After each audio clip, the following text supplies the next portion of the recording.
The American dream, the ethos of the free world.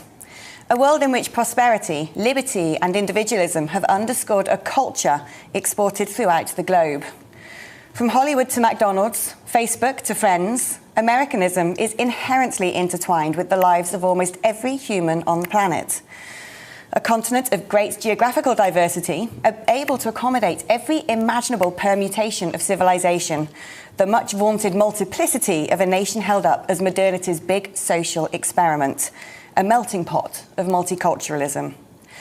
Yet today's America comes across as fractured and fragile, divided and tragically cartoonish. Her main export is now social media, whose pervasive influence emanating from Silicon Valley choreographs and curates interactions across the world. A handful of dot-com billionaires conducting a transglobal choir of humanity. Yet the same social media has sawn America into pieces, pitting people against each other through a web of dehumanizing algorithms, black against white, left against right. From plurality to polarity, the hashtag culture of social justice and civil rights on steroids, an unwelcome American imposter across much of the West. America, who once called time on world war and modelled itself as the international custodian of democracy, today hangs its head in shame as Afghanistan falls into the hands of extremists, the greatest foreign policy humiliation since the Vietnam War. The Trump years reframed how the world regarded America, led by a comic strip villain who embodied a transformational shift in the politics of the West, an underclass finding voice and rising up against a concentrated form of cultural control, opposing the so-called luxury ideologies of the metropolitan elite. The existential crisis that has gripped America is luridly laid bare for the world to see, constantly at war with herself. From Antifa and BLM to the Proud Boys, the Westboro Baptist Church to the trans rights movement, the tug-of-war between gun lobbyists against a bloody backdrop of mass shootings, unbridled capitalism feeding off the trends of cultural Marxism.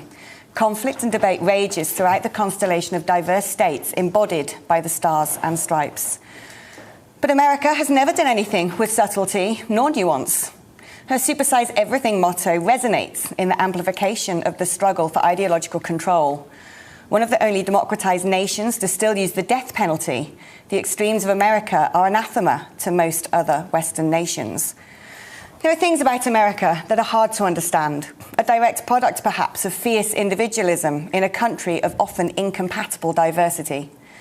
America has throughout history tried to represent a global ideal, set the tone and remodel the world in her own image. The backlash against her culture as the Twin Towers fell sent shockwaves across the planet. The scars of that atrocity freshly torn open as the heart of the Middle East has once again been dramatically seized by the allies of the 9/11 perpetrators. Where is America as Afghanistan burns? Is she losing her geopolitical dominance? The world's most powerful nation visibly quaking at the insurgent economic might of China, her democracy mocked by Russia, her values taunted by the Taliban. Distracted by her own identity crisis, the United States has become an ironic moniker for a continent fighting over what is and what it should be. The land of the free, now dominated by balkanized battles between contradicting freedoms. The home of the brave, now an international coward. Today, we really need to talk about America.